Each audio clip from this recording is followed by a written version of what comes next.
everybody, welcome back to Across the Table. Today we are joined by the Commissioner, Owain Richards, a seasoned police officer with nearly 3 decades of experience in the UK. Commissioner, thank you for joining me. As is tradition on my podcast, I've got an intro for you, just a little bit of background on yourself. So here we go. You began your career in rural Wales, working in both uniformed and detective roles. Transferred to London, where you led the teams addressing gang violence, knife crime and child exploitation, later overseeing safeguarding across 4 boroughs. You moved on, and then as a chief superintendent in Westminster, you focused on cultural change, crime performance and partnerships. You then became commander in the Met Police's executive leadership team, managing frontline policing across 10 London boroughs and leading responses to organised smartphone crime and community tensions. And then obviously you came to Gibraltar, which we'll get on later on. But in this conversation, we'll explore the unique challenges facing policing on the Rock compared to the UK, community trust, reform, resilience across the cross-border cooperation, and what it means to lead a police service in a unique jurisdiction. Firstly, thank you for coming again. Thank you for having me. Let's take you back to the very beginning. Why did you want to join the police? I mean, what a great opening question. So I joined Dyfed Powys Police in West Wales on the 15th of January 1996. So I've just passed my 3 decades of policing service. And growing up in rural West Wales, of humble upbringing on a farm, close-knit community where everybody helped each other. And having done a few years in public service within my local authority, and being inspired by police dramas as well. The Bill, you might have heard of it. Yeah, I've heard of it. I, from probably a young teenager, was fascinated and was always interested in policing. I did do my work experience in a local law firm, actually. A close friend of the family had a criminal law firm, and that's where I did my work experience as a 16-year-old. But that career didn't materialise, and then I joined the police, and I spent, as you said, nearly 2 decades in Dyfed Powys Police before I transferred to the metropolis. The influence was, I'll take it, the Bill. One of them. But I think deep down it was a passion for making a difference. A passion for helping people in the community. I mean, I remember growing up on a farm where the neighbours and the local community would come together to help us with the hay, help us with the cattle. And that sort of spirit of sort of community and togetherness is kind of what perhaps inspired me. And it was hard work as well. You know, I was working on the farm until I was about 12 years old, and we moved on and things like this. So, you know, driven by hard work, driven by sort of service. And that was something that was in me and is still within me in terms of that sort of commitment. That community spirit as well to help each other. Obviously you joined the police, but I just want to slightly move on ahead. But what was your biggest operation during then your UK service?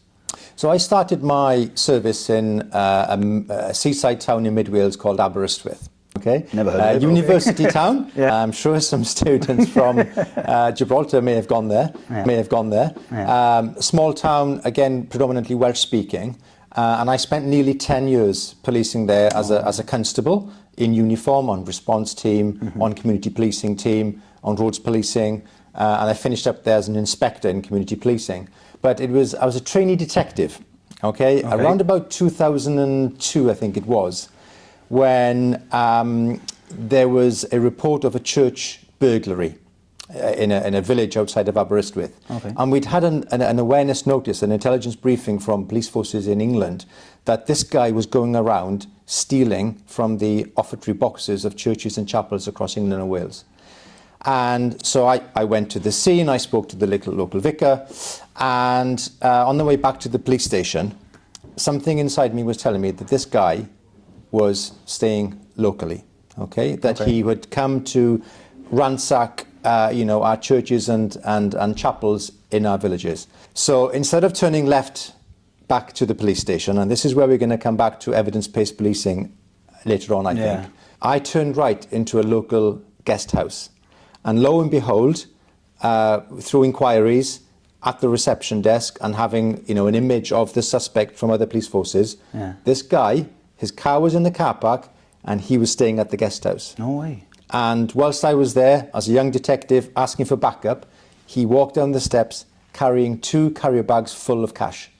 And then we arrest him, and then we sought a magistrate's warrant to keep him in custody for 3 days. And a few months later, he was convicted at Swansea Crown Court. And this is all a matter of public record. I remember giving TV interviews at the time in Welsh and in English, and it made it to the Times national newspaper. He was convicted for over 500 No way. offences. Holy And smokes. that kind of case just basically defined my career. I had a chief constable's commendation for it. can The imagine, police yeah. force detection rate just went through the roof. But yeah, I mean, and that's stayed with me, Yeah. in terms of, investigation, perseverance, curiosity, and, for any new police officer who seeks to, embark on a career in the Royal Gibraltar Police. We are recruiting at the moment for any of our young in-service officers. It's about having that, professional judgment, the gut instinct, but using the intelligence and using the training Yeah. to sort of inform your approaches. But you've answered then really what the follow-up question was going to be. So what was the incident that shaped you as a leader? So I imagine that one must have, like you just said, stuck with you then. Yes, The as lesson learned. a young investigator, as a young trainee detective, but I think that we deal with a lot of trauma in policing. Our officers and staff are exposed to some horrible things, okay? Whether it's child abuse, whether it's road traffic collisions, dealing with death. There's a lot of trauma, and that could be a one-off incident, or it could be a cumulative trauma. Okay, I'm sure we're going to touch on some, welfare approaches. But again, in Aberystwyth, I remember there was a report of a road traffic collision, a serious road traffic collision. And it transpired that actually it was one of my neighbours, a young father who was involved, who I knew, and I knew his wife and his children of the similar age. And I remember accompanying the officer to go and inform this person's next of kin of his sad passing from this. And that for me has stayed with me. But again, that shows the compassion. Yeah. We talk about values in policing, honesty, integrity, courage. And courage can mean different things. It's not only about running into burning buildings, as our officers have done in the Royal Gibraltar Police. It's also about moral courage. It's about having the strength as well to deal with some pretty horrible things. And again, to do it with dignity, to do it with respect, because the way in which police officers interact with the public define their confidence and trust in the police. And we depend on the public's trust and the public's support for the use of our powers in order to be legitimate and in order to enjoy the huge responsibility and the powers that we have. And it's a privilege. It's a huge privilege to be a police officer, but also for me to be leading the Royal Gibraltar Police. I'm very proud of the officers and staff. And I'm sure that, our officers and staff will be able to relay similar experiences that I've had. So I've given you 2 very different examples there of within my sort of first 5 or 6 years of service quite quickly that have then. stayed with me. Yeah. And, I'll never forget them. And also they've shaped me as a person, as a human being, as well as a strategic leader. And then moving from Wales to UK, massive jump there. What were the differences then in policing then? Because like you said, you were in the streets doing the phone crime. What was that jump like for you then? Well, so, I mean, it was a big jump personally. I have 2 beautiful grown-up daughters in Wales, okay? So, I went through a separation and a divorce, and then I met my wife now, Pauline, fantastic, amazing supporter of my career. And I moved to London to have a life with Pauline and to experience a new policing challenge. I was a detective inspector, had been working in the professional standards department in the Welsh police force. The crime type, the population, the demography is completely different. So you're going from, farm, agricultural, stolen property to knife crime, to gangs, to exploitation, to more perhaps urban challenges, and at scale as well. So it took me a while to get my head around that transition, a new culture as well. Yeah. So an organisation with maybe 1,200 police officers, where, as an inspector, you're a senior officer, maybe one of 50. You're now going to an organisation with 34,000 police officers, policing a city of 9 million. Wow.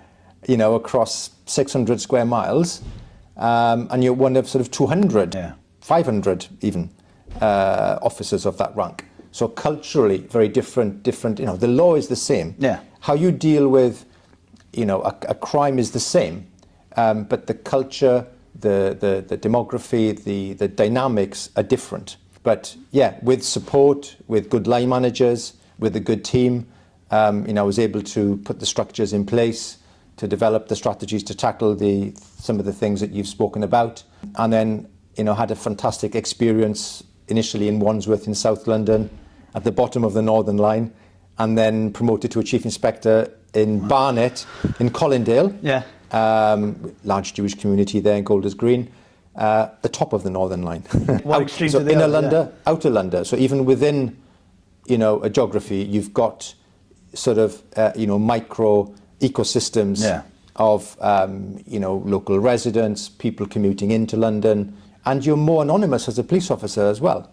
Because when you live in London, as I did for the last 10 years, apart from my immediate neighbours, nobody really knew who I was. I would go to work, I'd come home, and that was my life. Whereas in Wales, and this was part of my thinking for, coming to Gibraltar, because I knew it was a small community where I can't walk down the main street or go to Morrison's without being recognised, that was something I'd have to adjust to.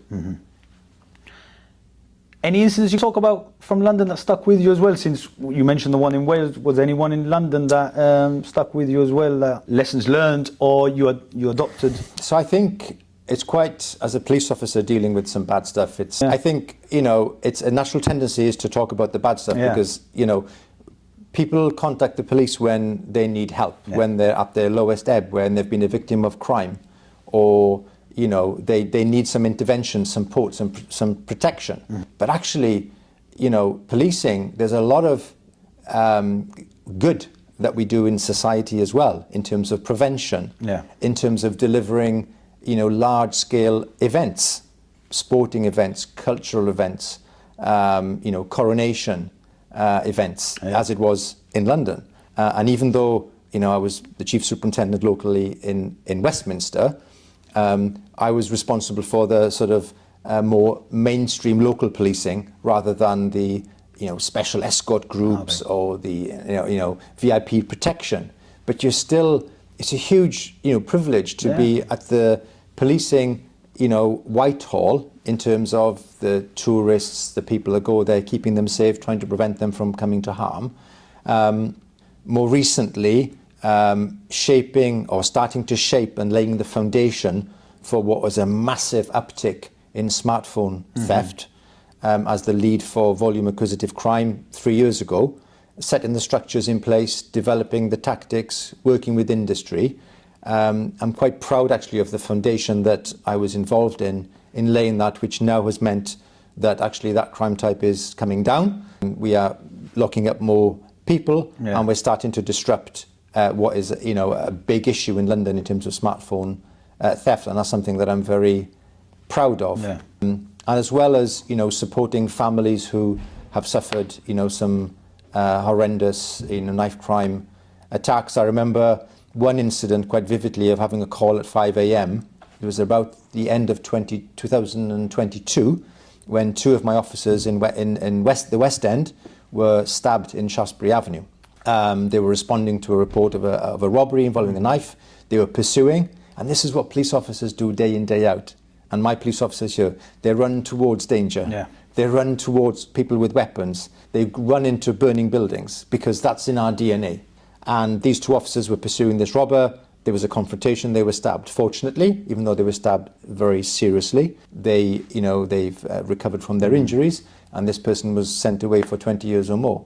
But when you get a call like that, your experience, your training, I got a car, I went to the hospital, I met their family. And hopefully by doing that, it shows, that you care. It shows that Yeah. you want to make sure that they're supported, and it's the same for families as well.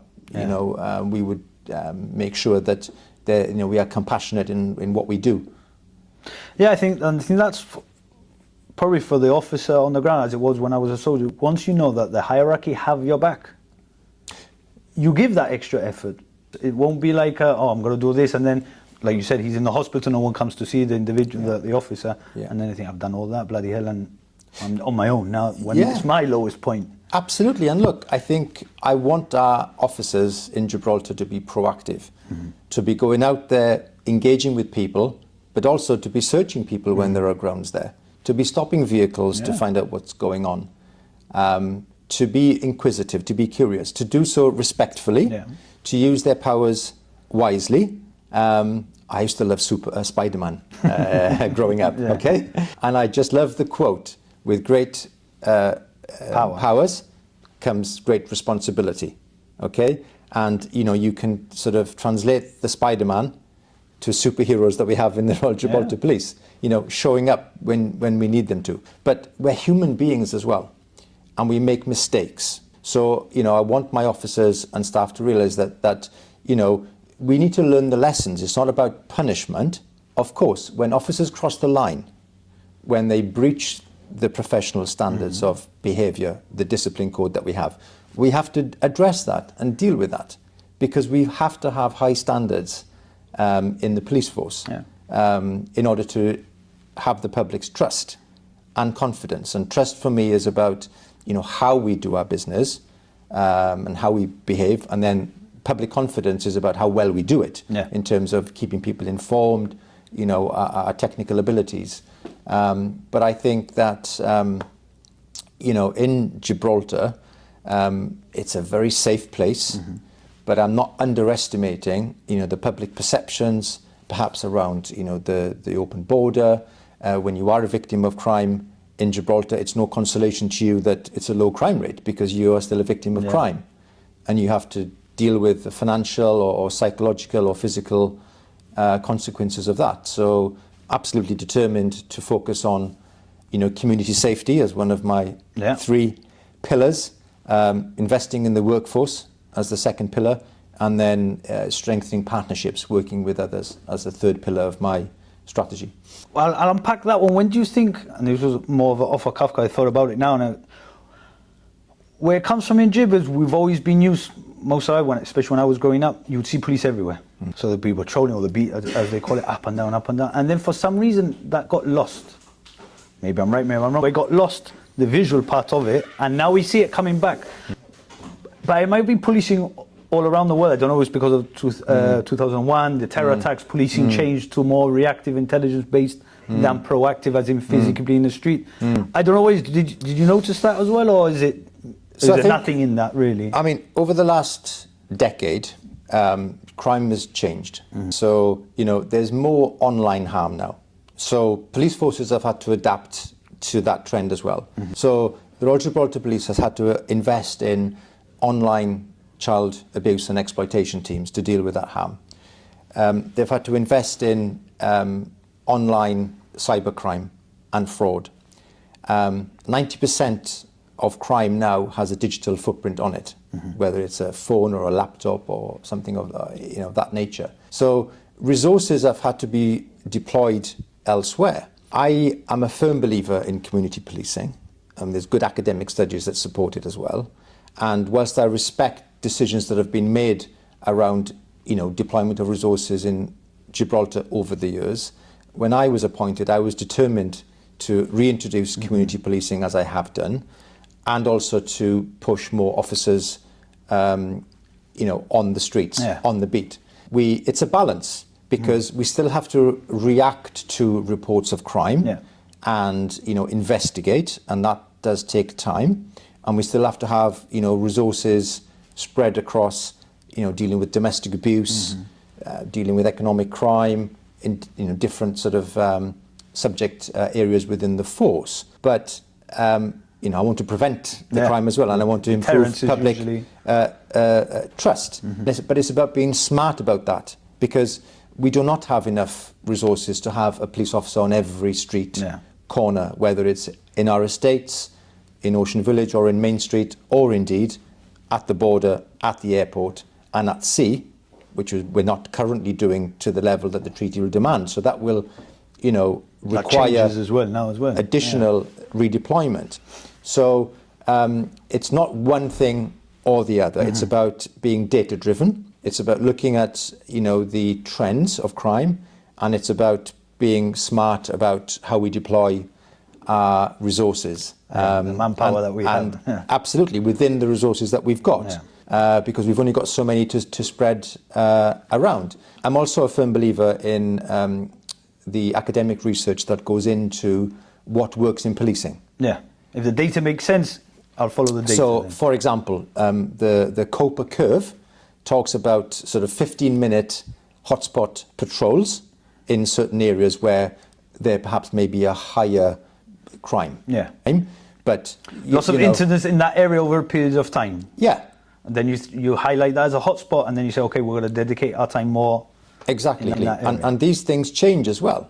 So, we have had a few sort of commercial burglaries over the last few months, which the business community are quite rightly to be concerned about. Now, we're investigating them. We've made some arrests. We've, published details of those arrests. So it's about, patrolling those commercial premises. It's about working in partnership with the business community around target hardening. It's about looking at different strategies to prevent, to better detect. And it's a partnership at the end of the day, because we cannot police our way out of everything and society problems. We need to understand the drivers for crime, the root causes, and lots of that depends on the care agency, the health agency, the housing, because these are protective factors that can help sort of break that triangle. When I didn't go to university, going back to my childhood days. I didn't go to university. I started working at 18 in my local authority and joined the police. But I was very fortunate in 2018 to be sponsored by the Metropolitan Police to go to University of Cambridge to do a master's in criminology and police leadership. And I've remembered about the triangle of crime. What you need is a motivated offender, a victim, the target, and a location. But what you need to prevent that is protective factors. So it could be, CCTV, it could be a police officer or a capable guardian, it could be, security or any other uniformed services, or just better, awareness. So this is all about trying to tackle these issues. Yeah, because obviously the minute one of those elements falls of the triangle, the whole thing collapses and the crime's not there. Exactly. So whether it's to do with addressing, why the young person is motivated seeks to steal something, and diverting them or rehabilitating them, that's one. Giving the public the awareness around, credit card fraud or scams or something, which is a bit of a trend at the moment. Just to think about these things, confidence fraud and these things. And then also the location. So, the investment in locks, cameras, lighting. Exactly, locks, cameras, alarms, all of these things help to stop crime happening. Yeah. And also putting things in place to, catch people when they do it as well. Yeah, because it's not really I'm not the expert, but the burglary is not really, it's an opportune moment that the guys or woman's walked past and then gone into the place to rob. They've really scouted, recce the place beforehand, haven't they? And when they see, there's missing camera, there's a lock here. And crime. Some crime is highly sophisticated, highly organised. You've got crime bosses sort of exploiting people to commit crime. Some crime is opportunist as well. Yeah. So if you leave your expensive man bag in the back of your car, and the door is unlocked, that's an opportunity for someone that you could prevent. Yeah, exactly. Okay, so that's not about victim blaming either. It's education. Just be aware of your surroundings. Be aware of what you're doing. Yeah, exactly. Before we come, when we further on into how policing is operating in Gibraltar.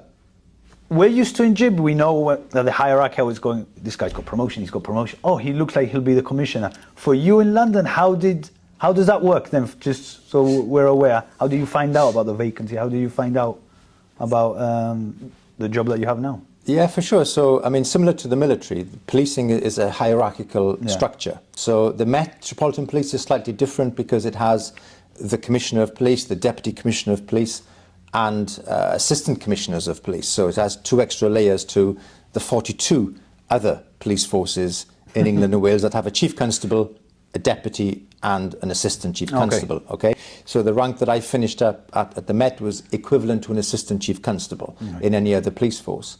I think through many careers, it's about undertaking the assessments, the exams, the interviews. The transitioning to the executive is more involved because it's a sort of a 2-year process in a way where you do executive leadership training through the College of Policing.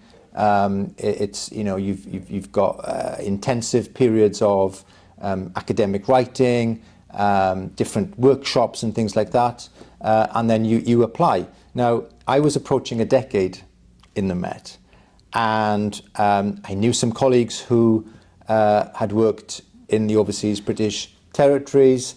The Caribbean was kind of there, but I don't know if I would ever go to the Caribbean.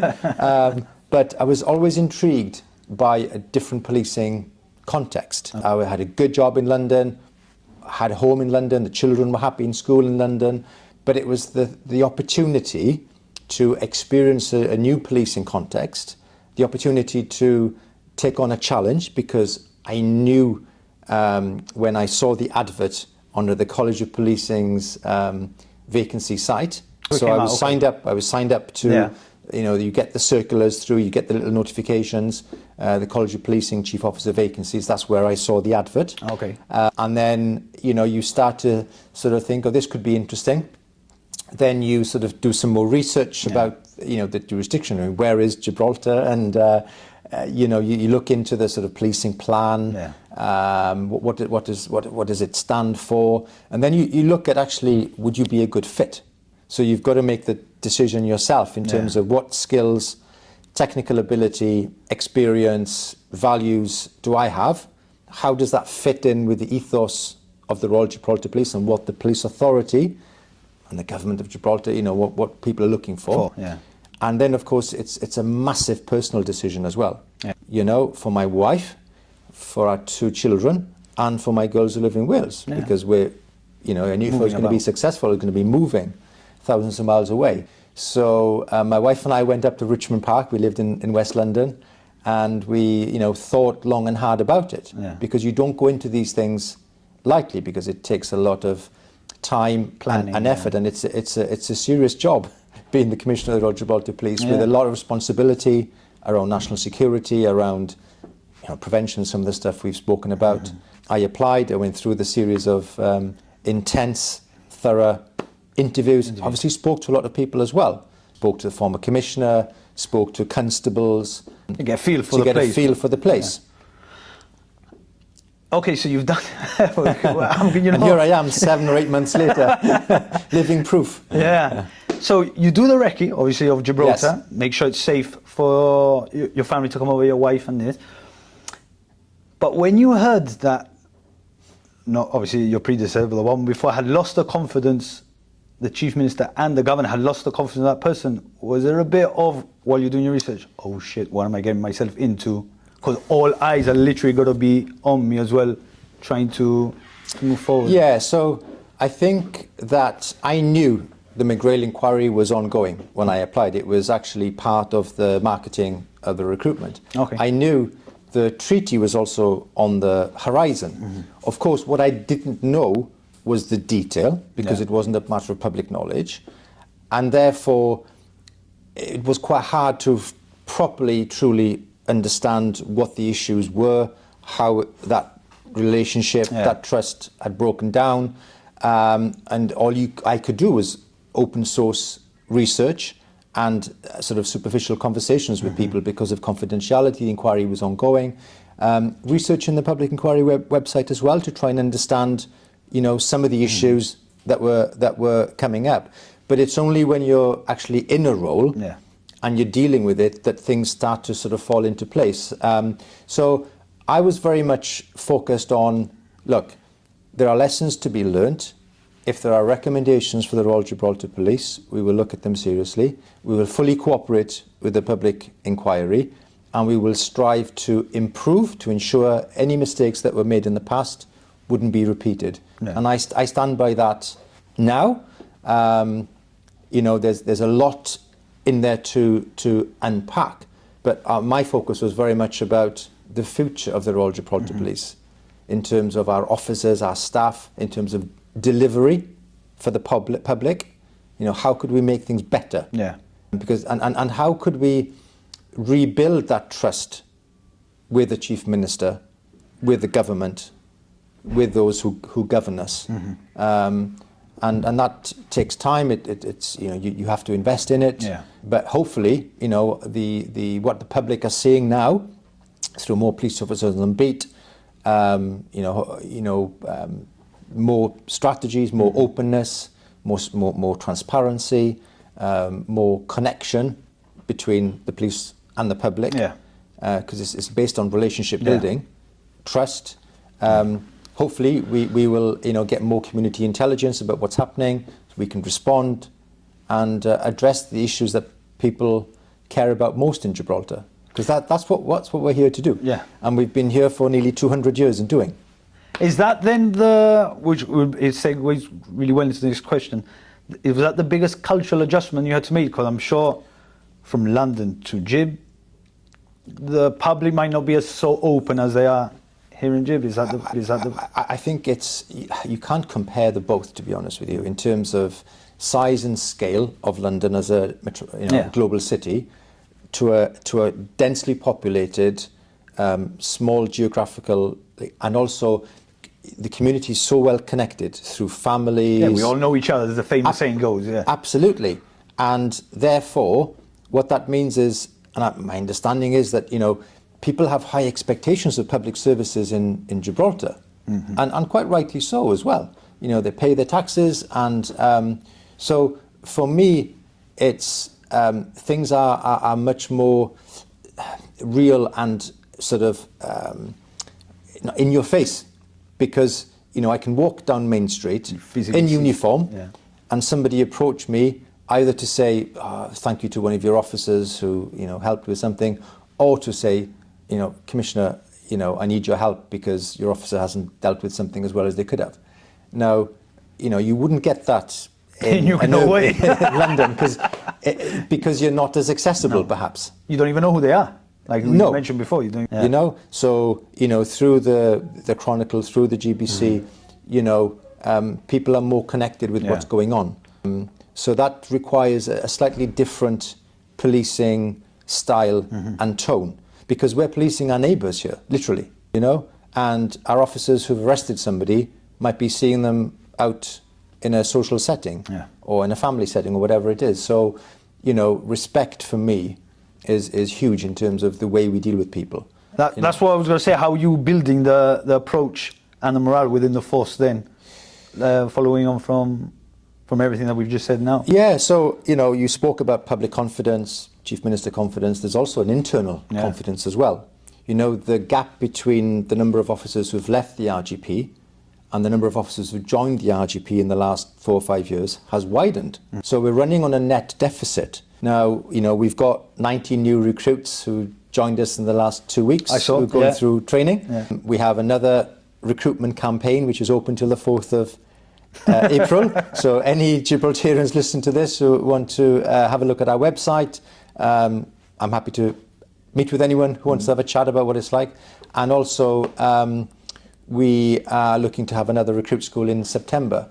But of course, it's the internal confidence as well, because the force has been through a difficult time for the reasons that you've explained as well. So it's about making sure that officers are recognised for what they're doing, that they have communication with their line managers. I do a monthly Commissioners Live forum, a Q&A session with them. I do a weekly message every Friday on what's happened during the week, shout-outs, key messages, treaty and so forth.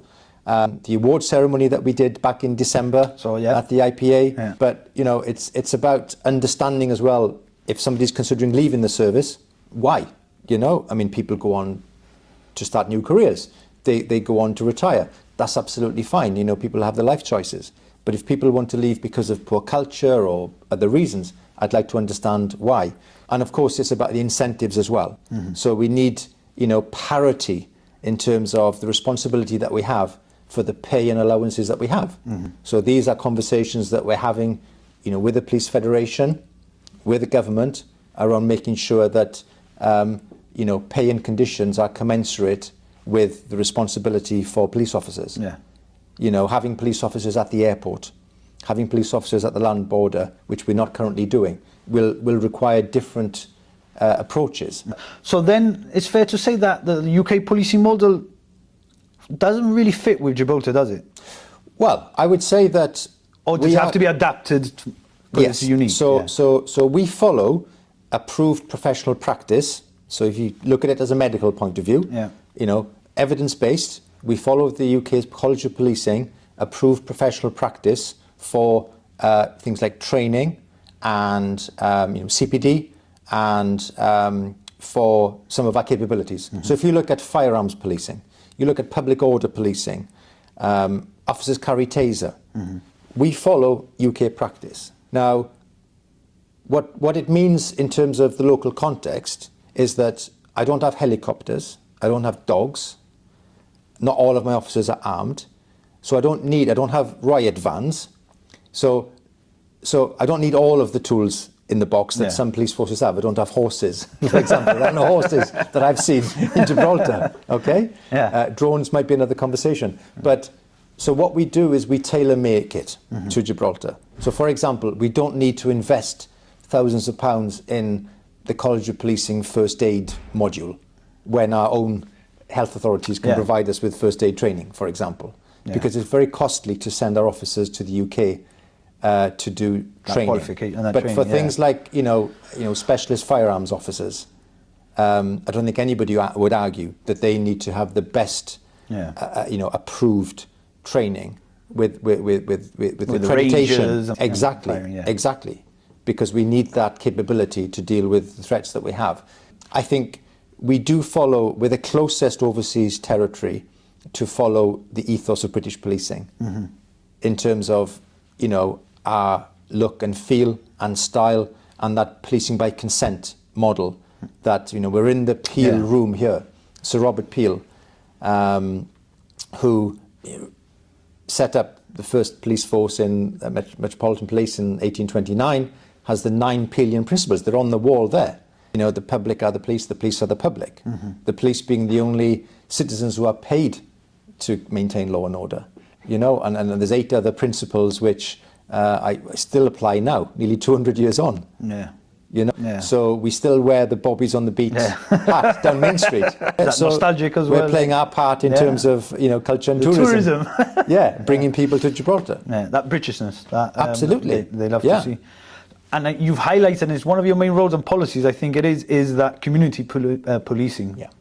How important is it for you, and when you tell your officers and new recruits as well, what's your message to them and to the rest of us, the public? So, I mean, my message to Gibraltarians, to people who visit Gibraltar, to people who work in Gibraltar, is work with us. You know, I need you to tell us when bad stuff happen. I need you to give us, you know, intelligence reports about things. I respect the fact it's a close-knit community. People want to resolve things amongst themselves sometimes. But if you don't tell us, we don't know, we can't respond, we can't support you. I think trust is earned. So we, on both sides, have to work on, you know, engagement, on meetings. I've had 2 lengthy meetings this week with the business community, for example, to share, you know, different approaches, to hear their concerns. I'm keen to do more with the community as well. Our community policing team have been at constituency meetings. So I've reintroduced the community policing team. It's a small team with a sergeant and 4 constables, supplemented by response policing that, you know, do the mobile patrols. I'm keen to build that as resources allow, but they are in our communities eyes and ears, not only engaging, but being curious as well, and, you know, approach our officers on the street.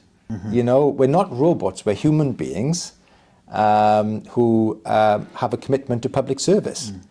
So, you know. Why do you think then the police aren't being approached as much? Is it because then later on they have to give a witness statement and people don't want to give that witness statement to go to court, especially in this tight-knit community as well? I think there's a number of factors perhaps why people may not want to report a crime or report something suspicious. It might be that they think actually they want to bother the police with something that they may perceive as trivial. It might be they've had a bad experience with the police before. It might be that they don't want to go to court to give evidence, because a large proportion of our cases are, you know, victims do not want to proceed with the prosecution. We can take evidence-led prosecutions. You know, you know, we'd have to have you know, serious consideration around summoning a victim or a witness to give evidence when they themselves don't want to give it. Don't want to give it.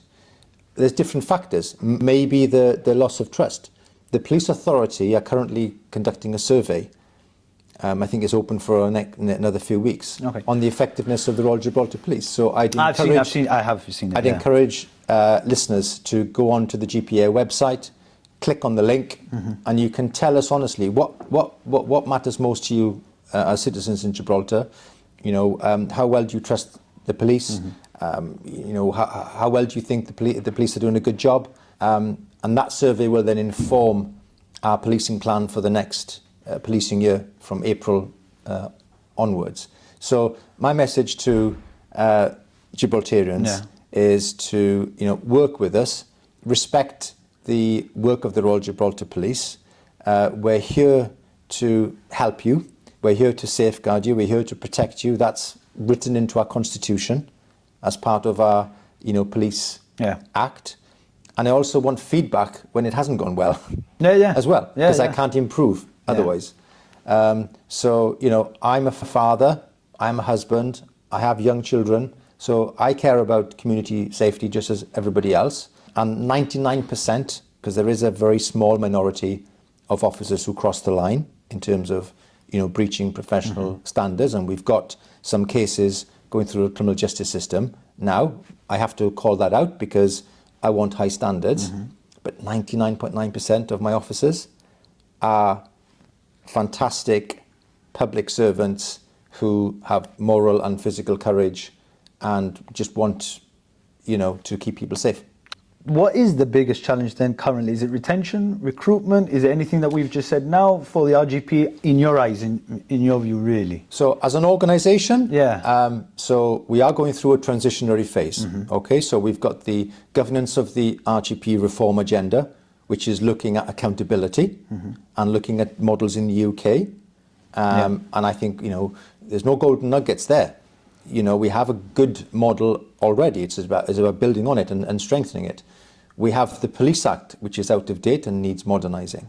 We have police regulations around misconduct and performance that need modernising. Okay, I think that I've spoken about recruitment challenges. Retention is also a challenge. So I want to incentivise experienced officers to stay.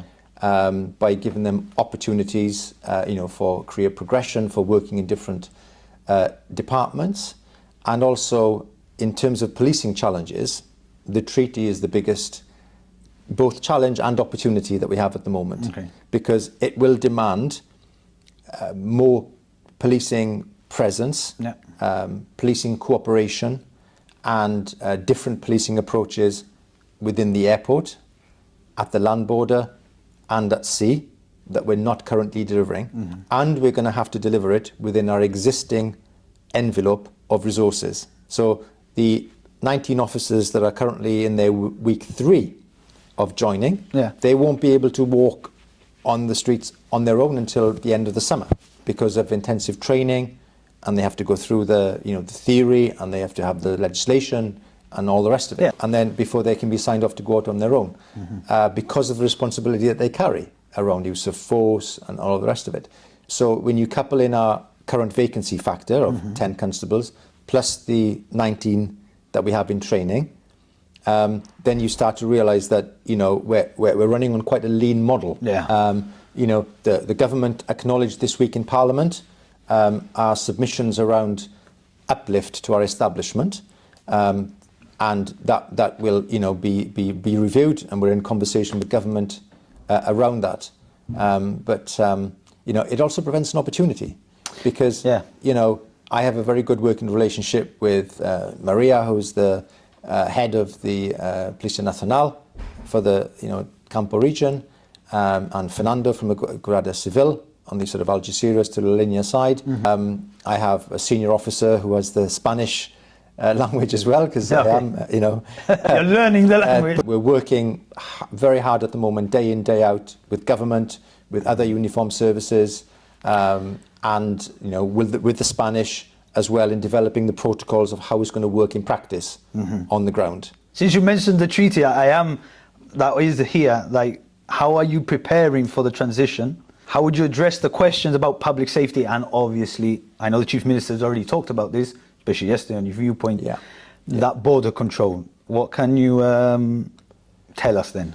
What's your preparation? We've had the treaty text for a number of weeks. We've had a number of engagements with the Attorney General, where we've sat in this room, where we've been briefed, we've spoken through different scenarios. So we've been having our sort of planning assumptions around resources, around potential scenarios, around the different sections in the treaty in terms of cooperation, around hot pursuits, around surveillance, all of these issues. What I can say to the public to reassure you is that we will have a 24/7 policing presence from the RGP in the environs of the land border, working alongside customs and borders in the new shared operational centre that will be near there.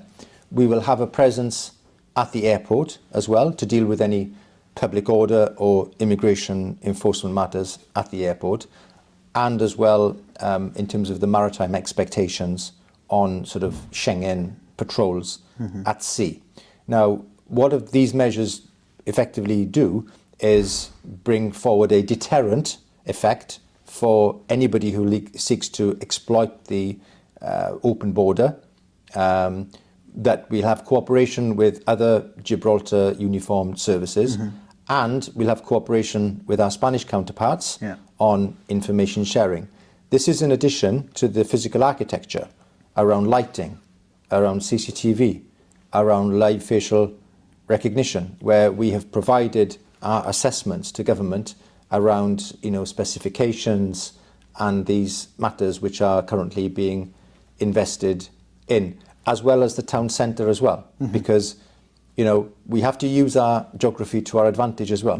There's one road in and there's one road out of Gibraltar, and therefore, should an incident occur, or should a burglary or a theft occur, I'm confident, even though I want to prevent it in the first place, that we'll be able to deal with it and apprehend the person quickly, because of the infrastructure, because of the relationship, the CCTV monitoring, and the fact that I'm going to have boots on the ground. Now, that does come with a cost, because both financially, in terms of overtime, particularly for firearms capability, and also in terms of resourcing, because I've got the resources that I've got at this moment in time. So the new recruits won't be ready until the end of the summer. Anybody that is recruited in the September intake won't be ready until the following spring. So, and I've got people leaving, you know, through retirement, even though I'm trying to convince them to stay, and signing their extensions. Incentivize them to stay more. Yeah, absolutely. So we are looking at the moment at our organisational design. I've got 258 established police officer posts. The government have already indicated investment in a civilianisation programme, which will free up a few other officers. But we're making sure that, even though we're already lean, that we you know, whether there's any other scope for us to, you know, move people around in the right areas, because, you know, it's not all about border policing. It's about online harm. It's about economic crime in the context of, you know, money val inspection and confidence in investment. So we have to be on the top of our game there as well. We have to do all of these things. We don't have a choice. Yeah. I think there's a conversation to be had about the role of other agencies in picking up maybe some demand, that an example of prisoner escorts at magistrates' courts that we used to do that we don't do anymore, and there may be other areas, we can to help explore out, because your to take help on out. this law.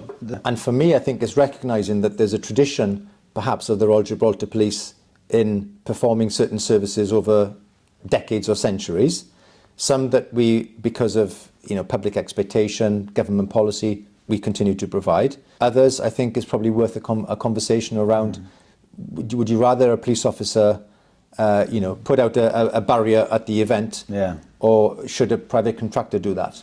And a police officer be spent, patrolling our estates, our main street. Yeah. Have you spoken with your Spanish counterpart? Now we're going to get into the treaty a bit. Have you spoken with your Spanish counterparts, SOP-wise, of how everything's going to work? So we've spoken on a superficial level Yeah. At different events, award ceremonies, and we've met for coffee, the CMP and the Guardia Civil. What we haven't done, because we were unable to, because the treaty wasn't published, and whilst we were having the briefings, we weren't clear on the level of political engagement with our counterparts. We haven't gone into the detail of the protocol. Now that the treaty has been published yesterday, 26th of February, we are in close contact with our counterparts, and we're arranging a series of meetings to develop the operational protocols and scenario testing around how we're going to work together. Obviously, that will create new opportunities. And now that you said the communication, I have read in the treaty though, and this is why I wanted to get the answer out from you. I like to play out the scenario, and as in the army, we still always do worst case scenario. So if we can play this out, and the buzzword is the hot pursuit. So there's individuals escaping the police, coming down, and they're going to head into Gibraltar. How would that work then? Is that a direct call to you from their commissioner, or is it control room to control room? Because I know there's going to be a direct communication link, like a red phone the president used to have. Styles. Is that literally it? Could be at 4 a.m, you'll get the call, sir, we're getting this chase. Do you give authority for them to come in? How is that? That's like I said, worst case scenario. Let's play it out. Yeah, look, I think it's a political agreement that we've got now. Yeah. What we need now is the instruments and the operational protocols that define how it's going to happen on the ground. Yeah. And you're exactly right. There is a legislative requirement that everything is reciprocal. It's 50-50. Yeah. So we can pursue somebody leaving Gibraltar, backwards, okay? But there are safeguards in there, as the Chief Minister spoke about, in terms of the jurisdiction where the person is in is the jurisdiction that can apprehend. Exactly. My commitment is that we will have police officers at the border, there'll be vehicles at the border, there'll be other uniformed services, we will have equipment at the border to intercept, because don't forget, we don't have much of a run-in here, like some of the Schengen areas with a big autobahn. We will be there. This is about the commitment, the mandate, the policy that we would seek to prevent that. And there'll be respect as well on both sides of this. That's what I was going to get to as well. There'll be respect on both sides. Yeah. And also there are other safeguards around, not being able to enter private places and so forth. So, but it's going to come down to, relationships on either side. Yeah, but like you said, and for us as well, for them, if the communication is good, so we'll go back to that scenario, if the chase is on, the call gets made to the control room here and back to them. You say, look, there's a guy coming over. You're like, okay, don't worry, we've got them. Alert, let's go and work something out. Yeah, and there's also 24/7 CCTV monitoring and a connection from the CCTV control room to the RGP and the other uniformed services. So we'll be able to get ahead of it. So my reassurance to the public is that we are scenario testing this. We are, thinking about our intervention tactics. We've got a long shopping list for government around some of the equipment that we need for our SUVs that will be at the border. And so with the physical architecture, with our partner services, with our alertness, with the cooperation that we're going to have, I'm cautiously optimistic, shall we say, that we'll be able to prevent the scenario that you're playing out. The one on the vessel as well, because it was another topic as well. Just to put people at ease then, how will it work? Where's the vessel be berthed?